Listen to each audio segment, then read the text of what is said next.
Good morning. Good morning. স্কুলে যাচ্ছ? তুমি কোথায় যাচ্ছ? আমিও তোমার মতন স্কুলে যাচ্ছি। কোথায় চললেন সকাল সকাল? ওই যে বললাম স্কুলে। আসলে আমার এখানে আটকে থাকার কারণটা হচ্ছে ওই ঝুমার ভাই চলে যাওয়ার পর মানব দেখে আদিবাসী বাচ্চাদের হাতের কাজ শেখানো হয়। আমার সপ্তাহে 3-4 দিন যেতেই হয়। ওকে নিয়ে একদিন এসো, ওর ভালো লাগবে ওদের সঙ্গে হাত লাগাতে।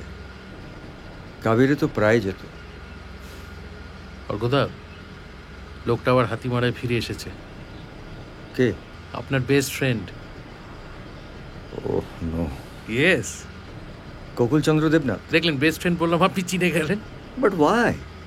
তা বলতে পারবো না। এটা কোনো গুজব নয় তো? আমাদের বাড়িতে বসে আছে, বৌদির সাথে কথা বলছি। দাদা এগুলো, হ্যাঁ, স্কুলের দেরি হয়ে যাচ্ছে। চলো। টাটা।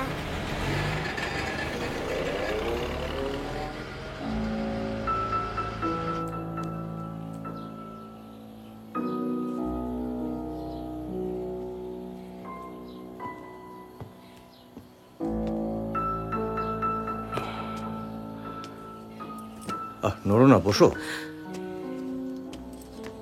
থামবার দরকার নেই, শিল্প শিল্পের মতো চলুক, অ্যাডমিনিস্ট্রেশন অপেক্ষা করবে।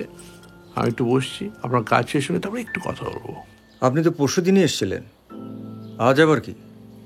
কেন, আপনার কাছে কোনো খবর আছে যে এখানে কোনো নকশাল সুন্দরী এসছে?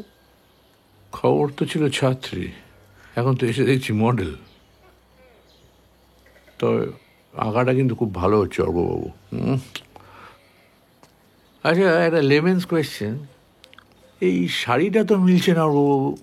মানে যেটা গায়ের শাড়ির নকশা আর আপনার আঁকার শাড়ির নকশা, দুটো তো মিলছে না। ওটা কল্পনা। ও, কল্পনা। কাবেরী, কাল আবার।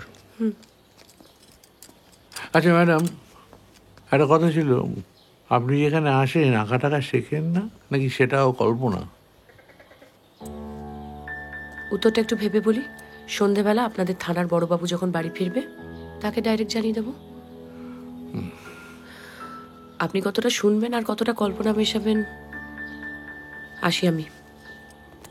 ম্যাডাম, শুধু এইটুকুনি বলে যান, আপনি আসলে ছাত্রী না মডেল, ব্যাস। এসো। আরে এইটুকুনি তো বলে যান। আপনি কে? কেন বলবে আপনাকে? আমি কল্পনা। আমি যা ইচ্ছে ভাবতে থাকি, আর সেই ভাবনার পাগলা কুত্তাগুলোকে চেন দিয়ে বেঁধে রাখবার জন্য আমার ফ্যাক্টস জানাটা খুব দরকার। Please help me. আমি না আপনার নামে নালিশ করতে বাধ্য হব।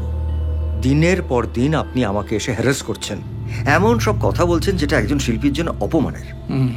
আপনি মিশে বিরক্ত হচ্ছেন স্যার। আপনি আমার অবস্থাটা বুঝতে পারছেন না। আচ্ছা, আমি কি করবো বলুন?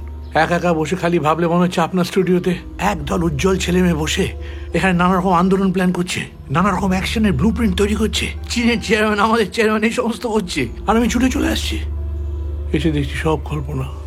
একদল বাচ্চা ছেলে বসে মন দিয়ে ছবি আঁকা শিখছে, ছবি আঁকছে, মডেলিং করছে। তাই ন্যাচারালি গায়ের শাড়ির নকশা আর ক্যানভাসের শাড়ির নকশা মিলছে না।